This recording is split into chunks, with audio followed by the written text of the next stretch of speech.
148 बोल देता हूँ कॉग्निसेंस ऑफ ऑफेंस में, उसके बाद 148 ये है, होने के बाद फिर ब्रेक लेता हूँ, तो फिर कोर्ट का ये अपीलेट कोर्ट का अपील्स रिव्यूज वो अलग से पढ़ता हूँ। So that's 148, right? 140 ये 148 सुनिए अभी ब्रेक नहीं हुआ। ब्रेक नहीं हुआ, एक दो छोटा सेक्शन है, दोनों पढ़ लेते हैं, बाद में ब्रेक लेते हैं, तब तक चाय भी बहुत ठंडा होता है।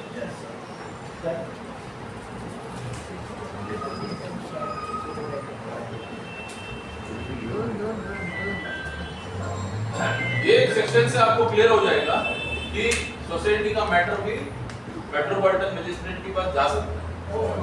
148 says cognizance of offense, मैंने बोला कॉग्निसेंस लेने का, कॉग्निसेबल अलग है सर, तो सर आपका नाम भूल गया, आप जो बोल रहे थे ना कॉग्निसेंस अलग है, कॉग्निसेबल अलग है। कॉग्निसेंस मतलब आपने जो बोला वो है करेक्ट, कॉग्निसेबल मतलब अरेस्ट वाला, there is a slight difference, so don't get confused. Cognizance of offense में no court inferior to that of metropolitan magistrate or a judicial magistrate first class. मैंने बोला था ना आपको कोई ऑफेंस डायरेक्टली मेट्रोपॉलिटन के पास जाता है सेशंस कोर्ट के हिसाब से, और कोई जुडिशियल मैजिस्ट्रेट फर्स्ट क्लास मतलब जेएमएफसी बोलते हैं, वो बोलेगा मतलब आपका ये court MM court metropolitan magistrate का कोर्ट। तो कभी कोई जगह पे मेट्रोपॉलिटन मैजिस्ट्रेट बैठता है, कोई जगह पे ये बैठता है, कौन बैठता है, फर्स्ट क्लास मैजिस्ट्रेट बैठता है, मेट्रोपॉलिटन मैजिस्ट्रेट थोड़ा higher category, next level. Shall try any offence under this act, shall try मतलब आपको अगर किसी के पास जाना है, कोई क्रिमिनल ऑफेंस आपने आइडेंटिफाई किया है, तो आपको या तो पुलिस के थ्रू मेट्रोपॉलिटन में जाना पड़ेगा, या तो ट्राई मतलब क्या है, what is meant by try of first class shall try any offense, try मतलब what is meant by try, You approach. try का actual meaning क्या है, Means your trial will go in that court. हाँ Your trial would run in that court. try means trial, try कहाँ पे भी आपने try करके लीगल में वर्ड देखा तो उसका मतलब है ट्रायल, उसका मतलब है फर्स्ट कोर्ट। समझ में आया मैडम, नहीं समझ में आया? आपका चेहरा देख के मैंने पूछा, मुझे समझ गया। Blank. ट्राई का मतलब क्या, what is meant by try, this case will be tried there, this case will be tried in this court. इसका मतलब यह है कि उसका ट्रायल ऑफ कोर्ट में चलेगा। ट्रायल का मतलब अभी थोड़ा देर पहले मैंने बताया, ट्रायल मतलब क्या, आपको एलएलबी करना है मैडम, मैं नहीं छूटने वाला आपको। Trial, what is meant by trial, अरे लेट आया तो क्या हो गया, ये बहाना नहीं चलेगा। इसमें ट्रायल करेंगे। अरे गूगल ऐप में ना डालो फटाफट, मानसी मैडम है। क्या नाम है उनका, मानसी,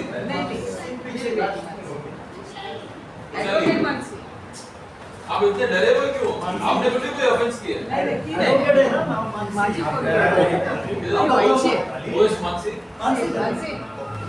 मानसी कुछ बोल नहीं रही है, गलत बोल रहे हो ना, मैं कुछ गलत बोल रहा हूँ, एटलीस्ट वो तो बोलो आप गलत बोल रहे हो।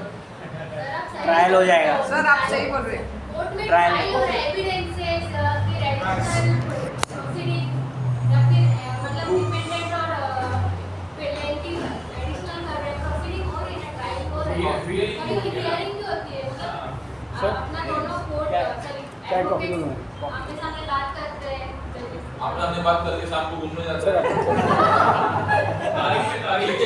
ट्राई मतलब सब यूजुअली क्या रहता है, अंग्रेजी शब्द का अपने को एक ही मतलब मालूम रहता है, ट्राई यानी ट्राई पहले एक कोर्ट में जाके ट्राई करो, ये मेरा लेता है क्या, नहीं लेगा तो दूसरे के पास। Examining evidence is the second, ऐसा जस्ट का मतलब है, लेकिन अपने को जस्ट यानी न्याय लगता नहीं लगता है। इसके वजह से लॉ जब भी आप पढ़ते हो ना, लॉ पढ़ते समय ना वहाँ पे एक पर्टिकुलर सब्जेक्ट है, लीगल लैंग्वेज सब्जेक्ट यानी विषय ही लगता है, सब्जेक्ट यानी प्रजा नहीं लगती है, समझ गए? बराबर है। आप जैसा आप पॉलिटिकल साइंस पढ़ते हो, हिस्ट्री पढ़ते हो, वैसे एक लीगल लैंग्वेज करके एक सब्जेक्ट, वो लीगल लैंग्वेज में आपको ये भी मालूम पड़ेगा, ये जो मैं बता रहा हूँ, प्लस उसमें मैक्सिम्स करके बोलते हैं। मैक्सिम्स बोलेगा तो आपने ऐसा वो बाहर के जो भाषा यूज करते हैं आपने देखा हो, सुना है ना, कोई कोई ऐसा वर्ड रहता है जुरिस। जुरिस मतलब क्या, वो मैक्सिमम बात इधर का लैंग्वेज नहीं है वो। तो वैसा वाला भी पढ़ाता है वहाँ पे। प्लस ये जो इंग्लिश के नॉर्मल वर्ड जो है, ट्राई मतलब हमको लगता है कोशिश करना, कोशिश करना नहीं है ट्राई। ट्राई मतलब ट्रायल। ट्रायल मतलब क्या, वहाँ से वो स्टेजेस होता है अलग अलग। कंप्लेंट फाइल करो, उसके बाद सामने वाला दूसरा वाला अपना रिप्लाई देगा, फिर इसका रिव्यू एंटर जाएगा, रिटर्न सबमिशन जाएगा, एविडेंस फाइल होगा, एग्जामिनेशन होगा, क्रॉस एग्जामिनेशन होगा, उसके बाद फाइनल आर्गुमेंट होगा, फिर उसका कोर्ट का ऑर्डर आएगा। तो इतना स्टेजेस क्रॉस करना पड़ेगा। इसी को प्रोसीडिंग्स बोलते इसी को प्रोसीडिंग्स बोलते हैं। तो ट्रायल में जो भी चलता है, मैंने आपको बताया कि ट्रायल में आपको हर चीज, जितना भी चीज है उसको सामने लाना है। आप नहीं लाए फर्स्ट कोर्ट के सामने, तो फिर बाद में आप पकड़ के कोशिश करोगे तो मुश्किल है, कभी कभी आपका एक्सेप्ट नहीं हो। सब वो पिक्चर में दिखाते हैं, वो लास्ट मोमेंट पे आता है, वो रहता नहीं है। हाँ? वो पिक्चर में दिखाते हैं लास्ट मोमेंट पे रुको नहीं करके। नहीं, लास्ट मोमेंट में रुको करके आ सकता है, बट वो ट्रायल में होना चाहिए, वो अपील में नहीं। ट्रायल में होना चाहिए। अगर अपील में चलता रहेगा, लास्ट मोमेंट में आएगा तो वो भी फिर भेज देगा उसको, जाओ बोलो। सर लेकिन एक्चुअल रहेगा तो क्या हो जाएगा, वापस ट्रायल में रहेगा पड़ेगा। नहीं, देखिए आपका क्वेश्चन अच्छा है। बहुत सारे टाइम पे ऐसा होता है कि ट्रायल खत्म होने के बाद में, ट्रायल खत्म होने के बाद में हमको मालूम होता है कि ऐसा कुछ एविडेंस था जो हमको नहीं मालूम, तो हम लोग को लेके आ सकता है विद परमिशन। मतलब आपको फिर वो अपीलेट कोर्ट से परमिशन लेना पड़ेगा, लेना पड़ेगा, बोलना पड़ेगा ये था ऐसा वाला चीज, बट मेरे नॉलेज में नहीं था। वो बोले कैसे तेरा नॉलेज में नहीं था, तो आपको प्रूव करना पड़ेगा कि सच्ची में मेरा नॉलेज में नहीं था। फिर आपको मौका देगा कि उसको अपील के टाइम पे भी रिकॉर्ड में लग गया। वो है, देखिए जस्टिस ऐसा उठा के फेंकने वाला चीज नहीं है, हमको हर एक चीज पढ़ना पड़ेगा। हम लोग ऐसा है कि बोलता है, आपको सुन के ताजुब होगा, जो हमारा जो थ्री टायर जो है, हमारा थ्री टायर सिस्टम है ना हमारा देश में, थ्री टायर है। What is the three tyres, मालूम है किसी को? एग्जीक्यूटिव, जुडिशरी, एग्जीक्यूटिव, एडमिनिस्ट्रेशन नहीं, लेजिस्लेचर, एग्जीक्यूटिव एंड जुडिशरी। तो लेजिस्लेचर क्या है? कल जो होगा वो लेजिस्लेचर। कल जो रिजल्ट्स आए, तो लोग पास हो गया है, क्या इलेक्शन में जीत गया है, they will form the legislature, बराबर। और उन लोग क्या करता है, हमको सुन के देखिए, हम एक नॉर्मल एक एबीसी आदमी है जो इलेक्शन में कंटेस्ट करता है, वो बोलता है ये तो पागल है, ये तो कट्टे पे बैठा था, ये तो इधर होटल में बैठ के चाय पीता था 4 साल पहले। हम लोग बोलते हैं ना, ऐसा एक लूज, वो कैजुअल लैंग्वेज में सब बोलता है हम लोग, बट वो एमएलए आज के दिन में। और एमएलए बोलेगा तो हमको ये मालूम होना चाहिए कि वही हमारा स्टेट का या हमारा देश का कानून बनाने वाला आदमी वही है, कानून बनाता है वो। हम लोग को नहीं मालूम, हम लोग क्या है, पागल है, ये तो रउडी है, बाइक में घूमता है, चाकू लेके, कुछ भी एक्सरसाइज हम लोग बोलते हैं लोगों के बारे में।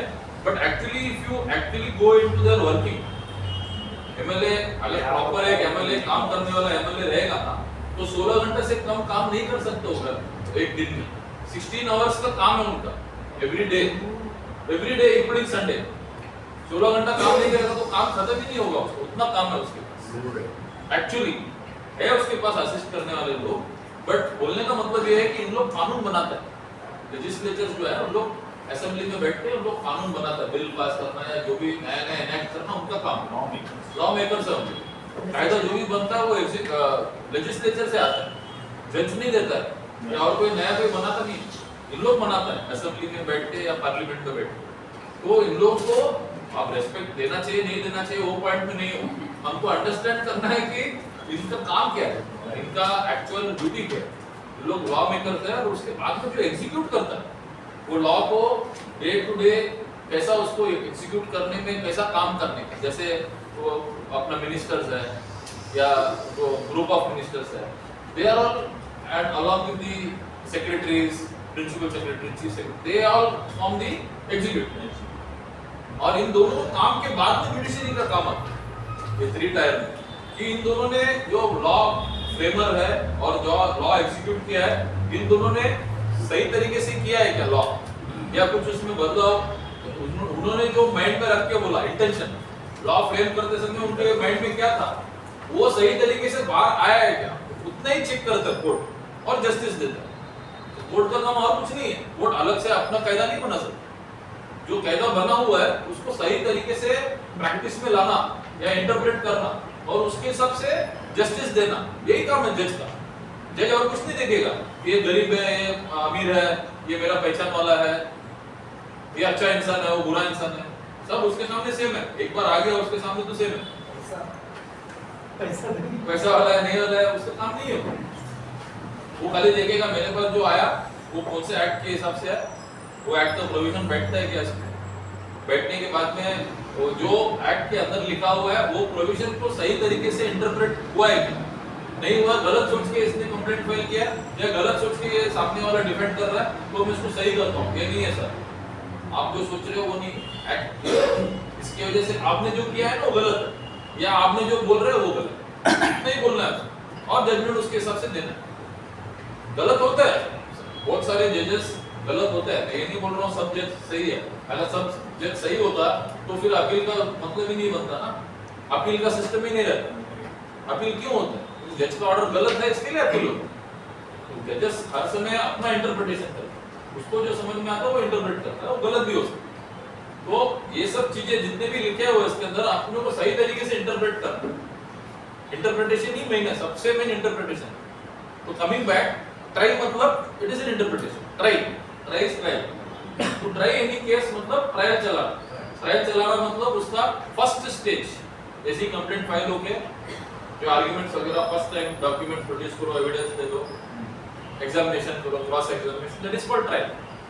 तो ट्राई मींस लीगल लैंग्वेज में ट्राई, ठीक है, विल प्रोसीड। तो मेट्रोपॉलिटन मजिस्ट्रेट के पास ही जाएगा, उससे कम वाला कोई भी इसको ट्राई नहीं, आप ये वाला ऑफेंस को लेके रजिस्ट्रार के पास जाओगे तो उड़ा देगा, उसके पास जुरिसडिक्शन नहीं है, वही बोलना चाहता है। ट्राई मतलब he is the person who is tried, मतलब the jurisdiction of all these offences which come under section 146 lies with the metropolitan magistrate, ठीक है, क्लियर। अगर मेट्रोपॉलिटन मजिस्ट्रेट को डायरेक्टली आप अप्रोच कभी कर सकते हो जब भी FIR पुलिस डज नॉट यदि पुलिस जब आपका नहीं लेता तभी आप जा सकते हो, नहीं तो आपको रूट आपका पुलिस से ही है, FIR से ही रूट है, ठीक है।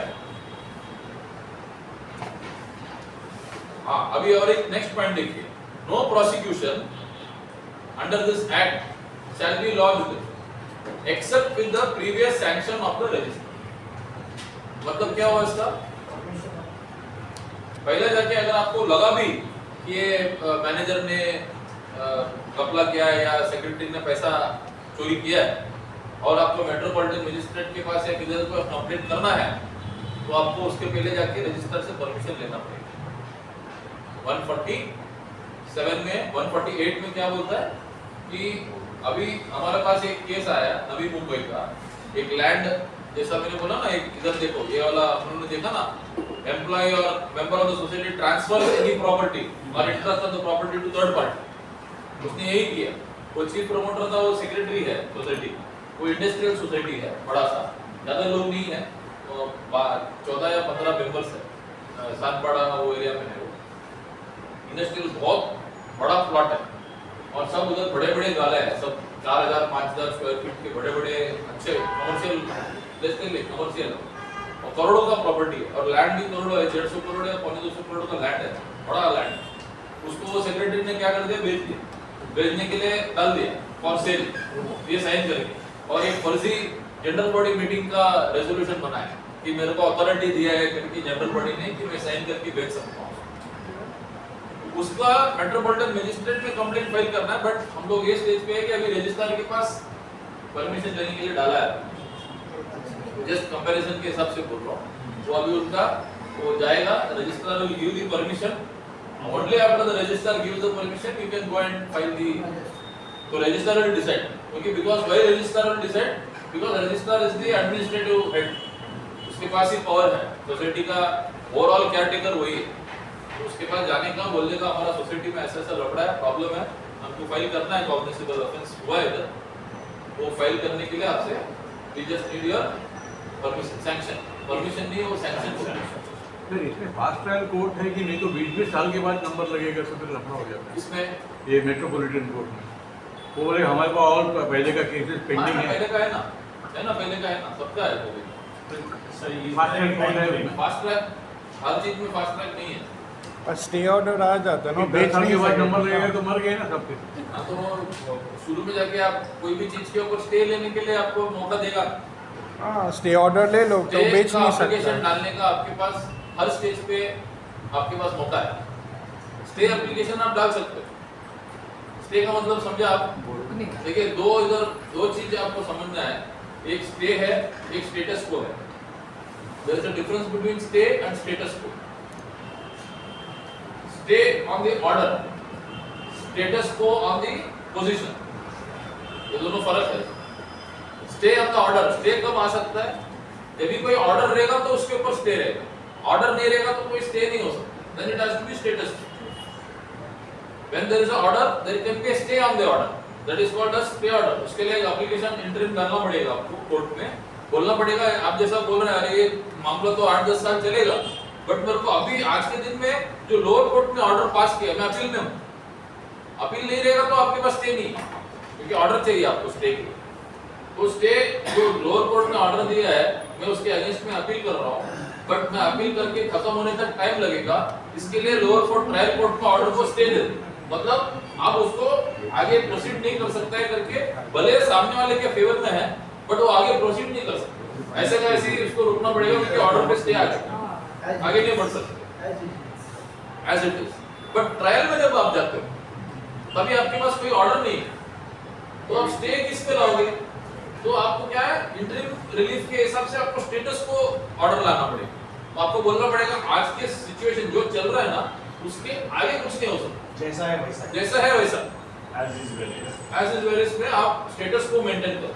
मतलब एक प्लॉट है जिसके ऊपर डेवलपमेंट चल रहा है, कामकाज हो रहा है, कामकाज चला सकता है, कामकाज होने में रोक नहीं है, बट आप उसको बेच नहीं सकते।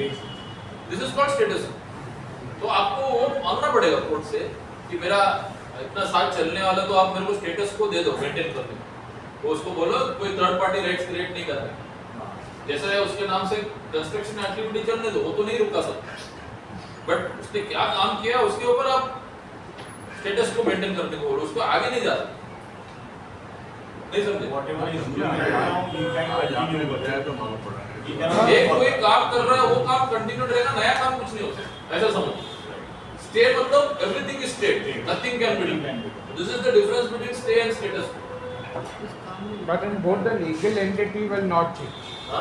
Legal entity will not change. Legal entity will not change, or title will not change. Title will not. Nothing will change. It will all remain the same as an oil basis.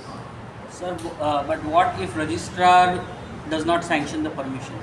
वो appeal करो ना, अच्छा, again वापस। Register का order का appeal है ना आगे, हमने स्टेटस को नहीं लिया है और सामने वाला कोई पेपर्स बनाता है, बनाएगा।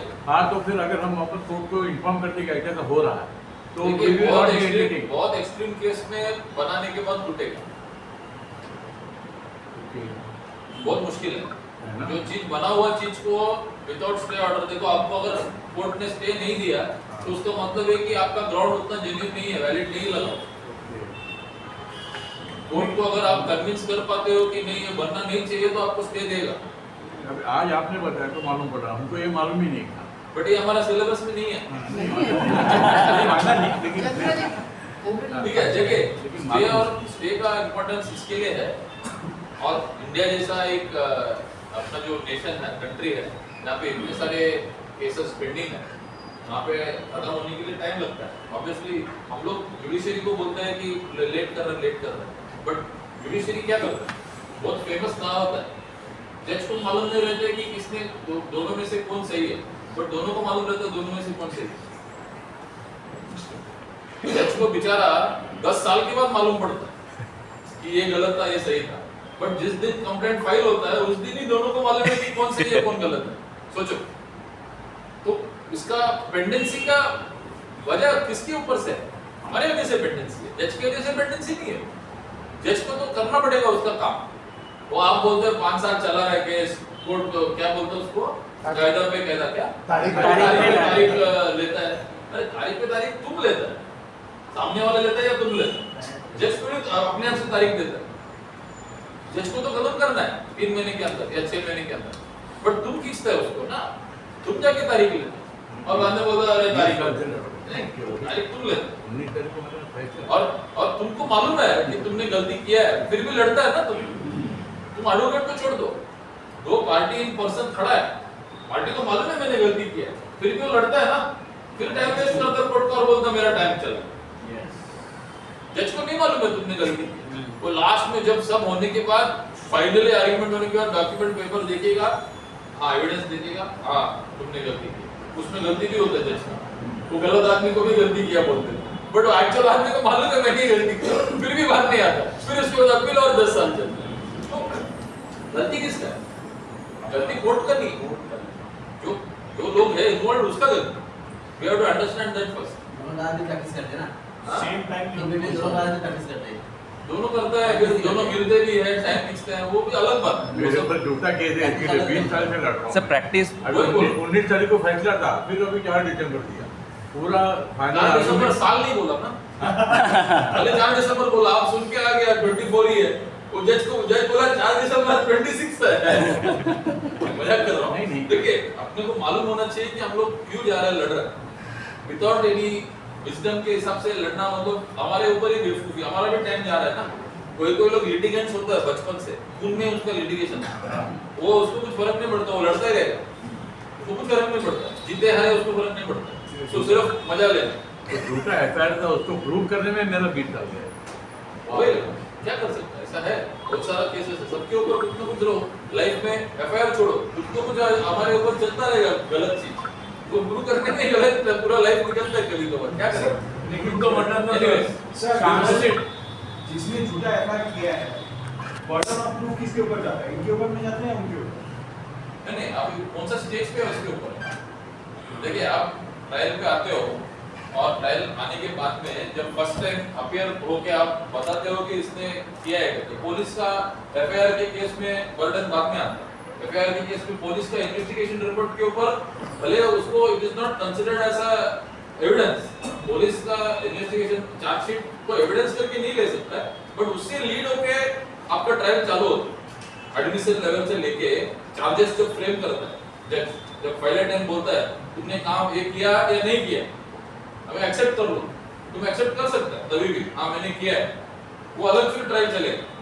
कोई बोले नहीं किया तुमने तो अलग से चलेगा, तो तभी बर्डन ऑफ प्रूफ बाद में है, उस स्टेज पे है, बट स्टार्टिंग में ट्रायल तो शुरू होना चाहिए ना। सर ट्राई का मीनिंग ट्रायल है, हाँ? ट्राई का मीनिंग ट्रायल है आपने बताया। इस वाले स्टेटमेंट में हर समय नहीं, अच्छा ये सेंटेंस में ट्राई का मीनिंग ट्रायल है। अब हर समय बाहर जाके वो मतलब ये एक बार वो क्या बोलता है उसको, वो बच्चे लोग में वो खेलते हैं ना, मैं एक बार ट्राई करके हम क्या वो ट्राई नहीं है, वो कूदने का कूदूं क्या ट्राई करूं क्या, वो नहीं। क्रिकेट में ट्रायल बॉल रहता है वैसा। हाँ वो ट्रायल नहीं, वो ट्राई अलग है। वो ट्राई करूं क्या, एग्जाम में लिख के पास होता है कि नहीं पास होता है, ट्राई करूं, वो ट्राई नहीं, वो ट्रायल नहीं। बड़े आगे ये सर ये क्या है ना, बीच बीच में ऐसा बोलना पड़ेगा, ये सब्जेक्ट को ट्राई है, मैं बार बार रिपीट करता हूँ, सब्जेक्ट ट्राई है, बट आप जब एक्चुअल इन्वॉल्व हो जाओगे ना इसमें तो बहुत इंटरेस्टिंग है। मैं ऐसा कितना लेक्चर लेता हूँ, बट अभी तक एक बार भी बोर नहीं हुआ लास्ट 15 साल में। एक दो चीज वापस पढ़ाता हूँ ना, नया आता तो नया पढ़ाता हूँ, पुराना तो पुराना ही रिपीट करता हूँ, बट मैं तो सोया नहीं ना पढ़ाते। नहीं बाद में आपको देखो, आप एक एक चीज को एनालाइज करोगे ना, अभी बोरिंग लगेगा, बट उसको और अंदर डीप घुसो, उसके ऊपर से पढ़ के मत छोड़ दो। अब go into second stage, third stage, fourth stage, तभी आपको इंटरेस्टिंग लगेगा। और एक दूसरे से सीख ही रहे ना हम लोग। आई एम लर्निंग, कितना चीज आपसे सीख रहा हूँ, हर एक क्लास में मैं सीखता हूँ नया नया चीज, उसको जाके दूसरा क्लास में उन लोगों को बोलता हूँ। मेरा और क्या काम, मेरा वही काम है। We'll move further. 148A. Contempt of cooperative court and cooperative appellate court. देखिए ये 148 था जो हमने cooperative 91 में cooperative courts के बारे में देखा था, क्या क्या जा सकता है 91 सेक्शन के अंदर। अभी बोला ना मैंने, आधा बोला भूल गए थे। वो cooperative court और appellate court का अगर कोई कंटेम्प्ट करता है तो क्या क्या उसका होना चाहिए, इसके अंदर लिखा है। मैं एकदम फास्ट पढ़ता हूँ, ये भी थोड़ा सा इंपॉर्टेंट है। ये कंटेम्प्ट ऑफ कोर्ट हमको हर समय मालूम होना चाहिए। कभी भी कोई भी डिस्प्यूट लेके हम लोग कोर्ट पे जाता है और एक कोर्ट का ऑर्डर आता है, अगर हम लोग कोर्ट का ऑर्डर का पालन नहीं करता है उसको बोलता है कंटेम्प्ट ऑफ कोर्ट। तो कंटेम्प्ट होने से क्या हो सकता है, that is what is provided in this particular section. when ordered of a cooperative court or a appellate court to produce or deliver any document or furnish, being legally bound to do intentionally omits to do so, कौन contempt करता है उसको दिया है, what is mean by contempt करके दिया है। अगर कोर्ट बोलता है डॉक्यूमेंट दो और आपने जानबूझ के वो डॉक्यूमेंट नहीं दिया, that is part of contempt। when required by such court to bind himself by an oath or an affirmation, refuses to do so। अभी भी आप जाते हो, आप कोर्ट में कभी केस फाइल करते हो और बोलते हो, जैसे अभी सर ने बोला कि बर्डन ऑफ प्रूफ किसके ऊपर है, तो बर्डन ऑफ प्रूफ से पहले भी ना एक चीज ऐसा आता है अफर्मेशन, एक अफर्मेशन का स्टेज रहता है शुरू में। जब भी आप कोर्ट में कोई भी कंप्लेंट या केस फाइल करते हो उसके साथ में ना आपको एक एफिडेविट देना पड़ता है, एक साथ में अफर्मेशन देना पड़ता है कि मैंने जो भी इसमें लिखा हूँ it is true to whatever knowledge I have not hidden any material and everything is true, facts में मैं दिया हूँ करके एक अफर्मेशन देना पड़ता है। तो अफर्मेशन देने के लिए कभी-कभी लोग कोर्ट बोलते हैं कि हाँ इसके लिए तो तुमने अफर्मेशन दिया, बट एक पर्टिकुलर वो तो एक जनरल अफर्मेशन, मतलब पॉइंट अगर आपका पैराग्राफ्स या पॉइंट्स पॉइंट नंबर 1 से लेके पॉइंट नंबर 6 तक है वो पिटीशन, तो आप बोलते हैं कि whatever contents of para number 1 to para number 6 are true, इतना आप लिख के अफर्म करते हैं। बट जज अगर चाहता है कि पॉइंट नंबर 5 का एक पर्टिकुलर लाइन जो बहुत इंपॉर्टेंट है उसको आप वापस अफर्म करो प्रॉपर्ली, उसके अगेंस्ट में एक स्पेसिफिक एफिडेविट दो, और आप नहीं करते तो it is a contempt of court. तो वही इसके अंदर बोला है कि if when required by the court, when required by the court to bind himself by an oath, oath मतलब एफिडेविट कोई ओथ लो, ओथ मतलब मैं जो बोल रहा हूँ सच बोल रहा हूँ, सच के सिवाय कुछ नहीं बोल, दैट इज ओथ। शपथ पत्र ओथ तो ओथ में एफिडेविट के थ्रू अफर्म मतलब एफिडेविट, अफर्मेशन मतलब it is always an affidavit. Affidavit मतलब क्या है, एफिडेविट मतलब क्या है, शपथ पत्र क्या है, कैसा होता है, वो लिखा जाता है, उसके बाद में क्या करने का, उसको एक स्टैम्प पेपर में लिया जाता है। अभी पहले 200 रुपए में अफर्मेशन चलता था, अभी 500 रुपए हो गया, ठीक है। 500 रुपीस में you prepare the affidavit, affirmation मतलब एफिडेविट। सर कभी से फायर ब्रेक का ये कभी रिसेंट दो महीना 14 अक्टूबर के बाद, उसके बाद अगर किसी ने 200 के ऊपर किया है तो ये नहीं वैलिड।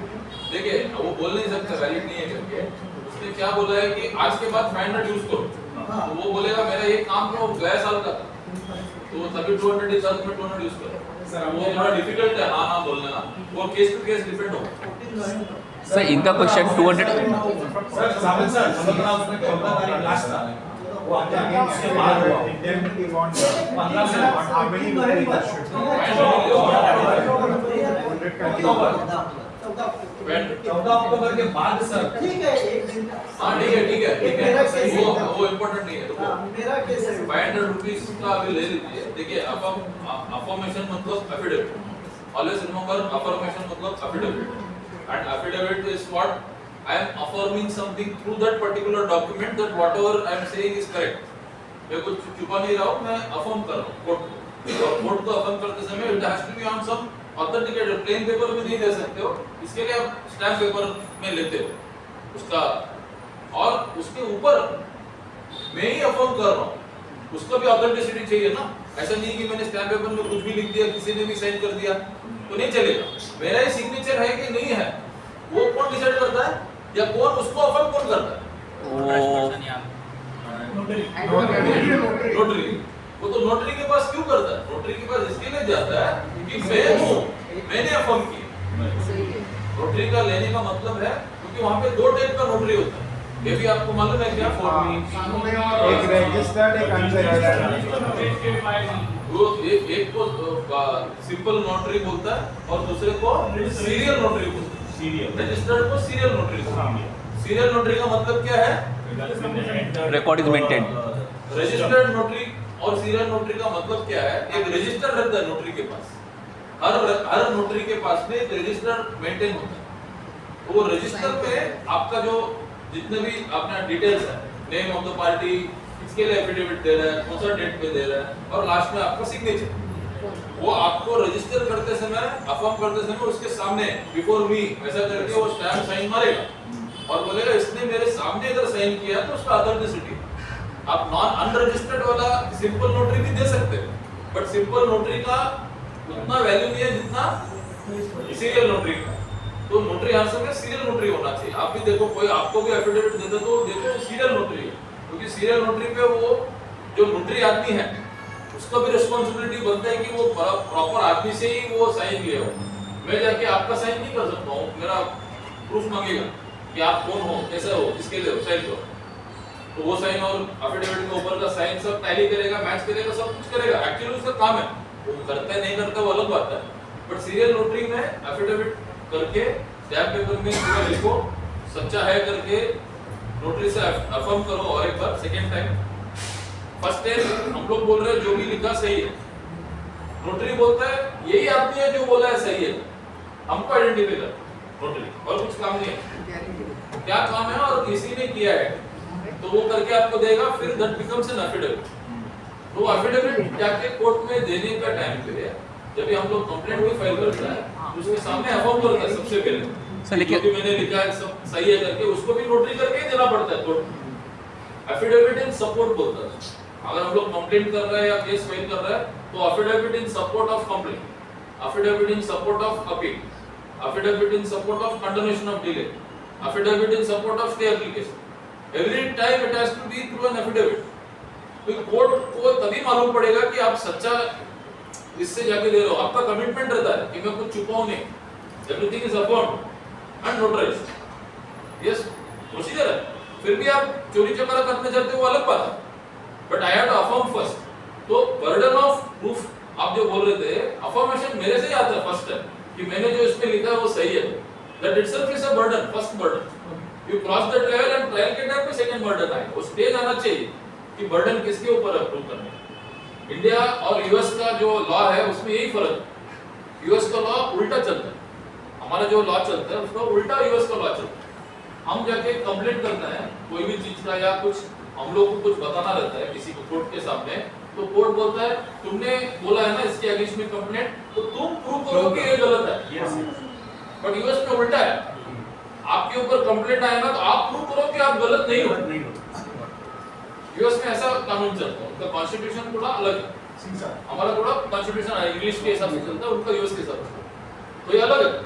तो here we have to the burden complaint करने वाले के ऊपर कि प्रूव करो कि वो गलत है, वो burden of proof is on me. तो सर ने बोला ना बर्डन है, शायद थोड़ा लोगों को समझा नहीं होगा, इसके लिए मैं एक्सप्लेन कर रहा हूं। मतलब इधर वी आर सेफ, उधर कंप्लेंट हुआ तो यू आर ऑलरेडी विक्टिम, नहीं विक्टिम नहीं, क्या क्रिमिनल। ऐसा नहीं है, ऐसा नहीं है, ऐसा नहीं है। देखिए इधर हमारा ये सिस्टम अच्छा चीज क्या है कि फर्जी कंप्लेंट्स जो होता है ना बहुत सारा, वो कभी कभी फर्स्ट स्टेज में निकल जाता है कि बर्डन में प्रूव नहीं कर पाता हूं कि उसका गलती है, बट वहां पे क्या है कि it is already assumed that you are a victim. उल्टा है, मतलब वहां पे अजम्पशन ऐसा चलता है कि आपके ऊपर कंप्लेंट है मतलब आपने गलती किया ही है, अभी प्रूव करो आपकी आपने गलती नहीं की। हमारा बेटर है, Where people don't try to make complaints because they वहां पे know. अलग है, क्योंकि वहां पे कंप्लेंट फाइल करने के बाद में अगर गलत आया तो उसके रिपरकशन अलग है वहां। अच्छा, यहाँ पे वो रिपरकशन नहीं है, तो यहाँ पे दंड नहीं है, और मतलब यहाँ पे इतने ही लोग हैं, 5-6 लोग हैं ना, बहुत लोग, और औरतों ने कंप्लीट किया तो कुछ है ही नहीं। तो शायद कुछ जगह इसमें है इंडिया में कि वो उनका प्रूव करना पड़ता है, जैसे POCSO एक्ट है, हर एक्ट में कंप्लेनेंट के ऊपर, जनरली कंप्लेनेंट के ऊपर बर्डन ऑफ प्रूफ, जनरली इसने कंप्लेंट किया इंडिया में, उसके ऊपर ये कि आप पहला बताओ कि इसने गलती किया करके आप प्रूव करो, फिर मैं आगे बढ़ूंगा उसके आगे से, मैं तो नहीं बढ़ूं, जो अच्छा है। उधर उल्टा है, इसके उधर खतरनाक है। एनीवेज आगे बढ़ता है, तो ये क्या है, परमिशन रजिस्ट्रार के पास लेके वो प्रोसिक्यूशन का करना है कि नहीं करना है, रजिस्ट्रार ओके बोलेगा तो आगे जाएगा, और अगर रजिस्ट्रार नहीं देता है तो आप ज्वाइंट रजिस्ट्रार के पास अपील में जाओ, ज्वाइंट रजिस्ट्रार नहीं देता तो मिनिस्टर के पास जाओ, मिनिस्टर ने नहीं दिया तो हाई कोर्ट के पास। ठीक है, अपील है आपके पास, पूरा प्रोटेक्शन है क्या करने का, आपको जाना है तो जाना, बट इतना दूर नहीं जाएगा क्योंकि आइडेंटिफाई उन लोग भी किया है ना, गलती किया तो किया, एविडेंस के साथ जा रहे हो ना उसके पास, वो देगा, परमिशन देगा। तो कंटेम्प्ट में हम लोग आ रहे थे, इतना बहुत सारा है इसमें, क्या क्या है, if he refuses to sign the statement, if he is in the presence of the court, if he is recording facts which are not correct, ये सब गलत गलत जो बोलता है ये सब कंटेम्प्ट में आता है. If any person commits any act or publishes any writing which calculated to improperly influence the court to bring to any such court or any member thereof into disrepute. मतलब अगर कोर्ट में जज कुछ बोला और उसके अगेंस्ट में आपने कुछ गलत शब्द यूज किया, जज ऐसा है, जज वैसा है, it is also contempt of court. अगर आपने कोर्ट का जो डेकोरम मेंटेन नहीं किया, एटिकेट्स नहीं मेंटेन किया, it is also contempt of court. तो all this contempts I am not going into detail, आप वो देख सकते हैं. जनरल कंटेम्प्ट ही है. आप इतना समझ लीजिए कि जो करना चाहिए वो अगर आपने नहीं किया कोर्ट के ऑर्डर के सामने, या फिर जो बिहेवियर या आपका जो प्रेजेंस, आपको जो प्रेजेंटेशन होना चाहिए वो उसके अगेंस्ट है, कोर्ट के रूल्स रेगुलेशंस के अंदर है, अगेंस्ट है, तो it is a contempt. Order देने कोर्ट ने ऑर्डर देने के बाद भी कोई कंपनी कोई पर्सन तो ये नहीं करता है, एक्ट नहीं करता है कोई सबसे, तो उसका एग्जीक्यूशन देखिए, कोर्ट के सामने कोर्ट को मतलब कोर्ट का इज्जत नहीं रखते हुए कुछ काम करना या उसको ऑर्डर का डायरेक्टली ऑर्डर का पालन नहीं करना. देखिए दो तरीके के इसमें ऑर्डर्स होते हैं. एक ऑर्डर होता है जो कोर्ट का ऑर्डर है, कोर्ट बोलते हैं कि तुम कोर्ट में 10,000 रुपए भरो फॉर एग्जांपल, कुछ पनिशमेंट या कुछ व्हाटएवर इट मे बी, या फिर तुम कोर्ट में आके 5 दिन के अंदर इतना डॉक्यूमेंट सबमिट करो. वो मैं कंप्लेनेंट, सपोज आपके अगेंस्ट में मैंने कंप्लेंट की, मेरे को कुछ आपसे कुछ प्रॉब्लम है, इसके लिए मैंने आपसे कंप्लेंट की. कोर्ट ने आपको ऑर्डर दिया कि कुछ कोर्ट में आके सबमिट करने, मेरे को नहीं सबमिट करना, कोर्ट में जाके आपको सबमिट करना है. और जब भी आप कोर्ट में सबमिट नहीं करते तो it is contempt of court. But order देने के बाद मेरे को कोर्ट ने बोला कि पार्टनर को 10,000 रुपए आपको देना है, फिर आपने मेरे को 10,000 रुपए नहीं दिया, वो कंटेम्प्ट ऑफ कोर्ट नहीं, वो मेरे को फिर वो ऑर्डर एग्जीक्यूट करना पड़ेगा आपके ऊपर, फिर वो एग्जीक्यूशन. कंटेम्प्ट और एग्जीक्यूशन में फर्क है. कंटेम्प्ट मतलब कोर्ट का काम आपने नहीं किया, कोर्ट के कोर्ट की बात नहीं मानी, कोर्ट का बात उसके लिए नहीं मानी, कोर्ट का काम के लिए नहीं मानी. बट सर्विस में ऐसे होते हैं कंपनी कंपनी में होता है. कोर्ट बोलता है कि जब तक आप ये 1 2 3 4 फॉलो नहीं करोगे तब तक मैं इसके आगे नहीं बढ़ूंगा मैटर में, और आपने 1 2 3 4 नहीं फॉलो किया, that is contempt of court. But order दे दिया फिर भी आपने फॉलो नहीं किया, तो मेरा ऊपर है कि मेरे को छोड़ना है, माफ करना है या एग्जीक्यूट करना है. तो एग्जीक्यूशन अलग है, कंटेम्प्ट अलग है, कंफ्यूज नहीं होना चाहिए. जैसा स्टे ऑर्डर और स्टेटस को अलग है, वैसा एग्जीक्यूशन और कंटेम्प्ट अलग है, थोड़ा फर्क है. मतलब सुनते समय हमको शायद सिमिलर लगता होगा बट थोड़ा अलग है. आगे इतना आज अपना लास्ट लेक्चर है शायद ना, तो इसमें मेरे को बताइए बायलॉज का भी थोड़ा बाकी इसमें क्या बाकी है सर? सेवन बायलॉज कधी पूर्ण झाले, वन पूर्ण झाले बायलॉज. नहीं बैलॉस था ना, थोड़ा सा बाकी था. हाँ थोड़ा सा ये नहीं बहुत नहीं, थोड़ा 180 कितना कितना मैडम? 118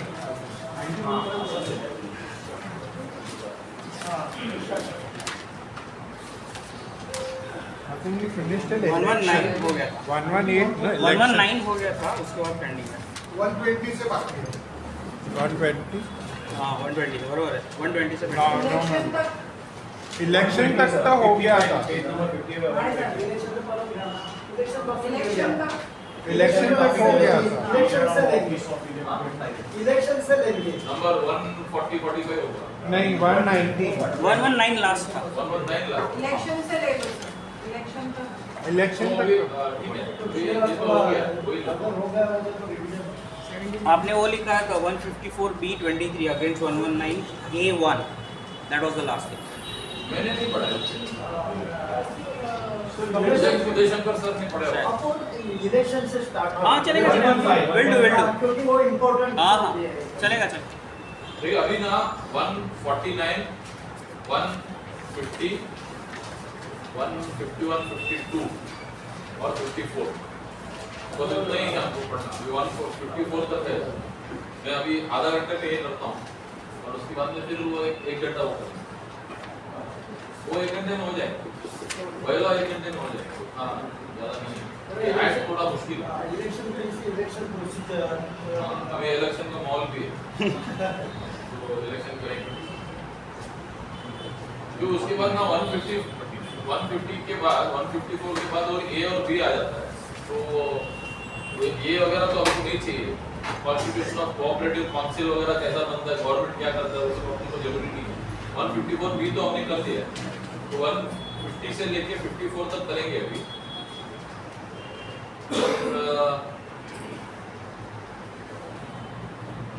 उसके बाद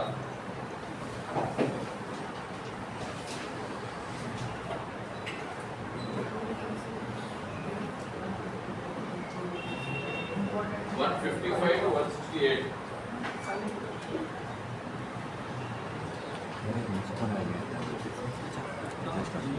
सर जरा ब्रेक चाहिए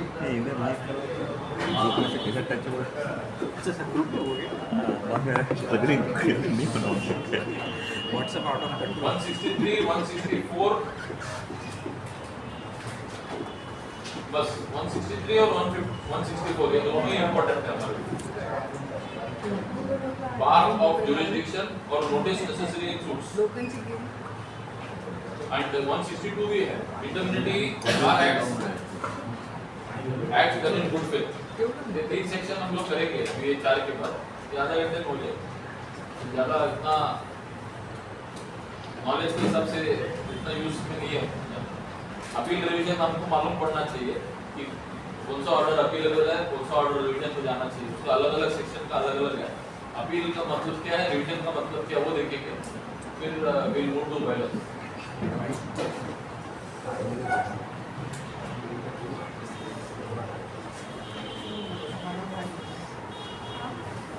सर अभी टच नहीं किया ना, एक आध दो मेरी दो तीन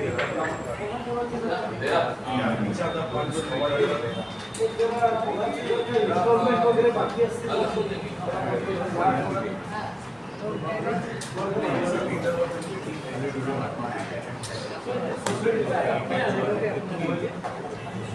नहीं ऐसा जो नाम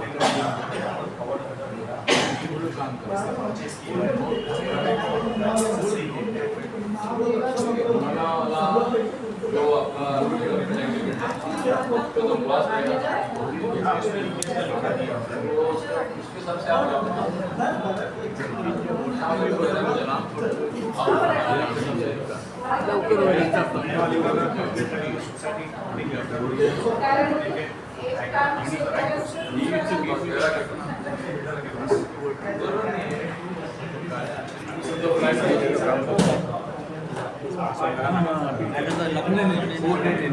मैं आज ही करेगा अच्छा अभी तो रिकॉर्डिंग